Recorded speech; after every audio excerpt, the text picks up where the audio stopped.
کرنا۔ اور یہ بات یاد رکھیے، حضرت شاہ ولی اللہ محدث دہلوی لکھتے ہیں، ان کو سب مانتے ہیں، اپنے ہوں بیگانے فیوز الحرمین میں ایک بات لکھتے ہیں صفحہ نمبر 80 پر، آپ فرماتے ہیں میں چلا گیا کعبہ شریف۔ کہاں چلا گیا؟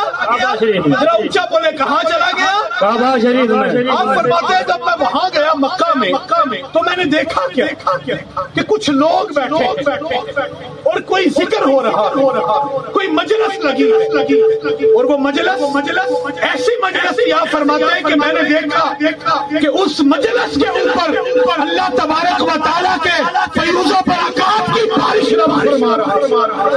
تو آپ فرماتے ہیں میں پریشان ہو گیا، یہ کیسی مجلس ہے؟ اور اس میں فرمایا، آپ فرماتے ہیں کہ میں یہ فیصلہ نہیں کر پایا کہ میں نے اس مجلس میں جو اللہ کے فیوز و برکات نازل ہو رہے ہیں ان کو میں نے سر کی آنکھوں سے دیکھا ہے کہ صرف روحانی آنکھوں سے دیکھا ہے، یعنی کہ کہنے کا ان کا مقصد یہ تھا وہ جو لوگ جمع تھے، وہ جو مجلس ہو رہی تھی، اس میں جو اللہ تبارک و تعالیٰ کے فیوز و برکات نازل ہو رہے تھے ان کو میں نے روحانی طور پر نہیں دیکھا بلکہ سر کی آنکھوں سے بھی میں نے ان انوار کو کرتے ہوئے دیکھا۔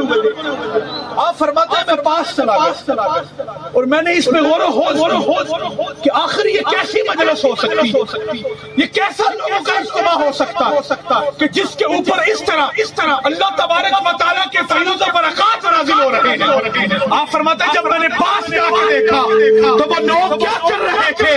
وہ مصطفیٰ کریم کا میلاد کر رہے تھے، سبحان اللہ، حضور کے آمد کے آنے کی خوشی کر رہے تھے، حضور کے جلسے کر رہے تھے۔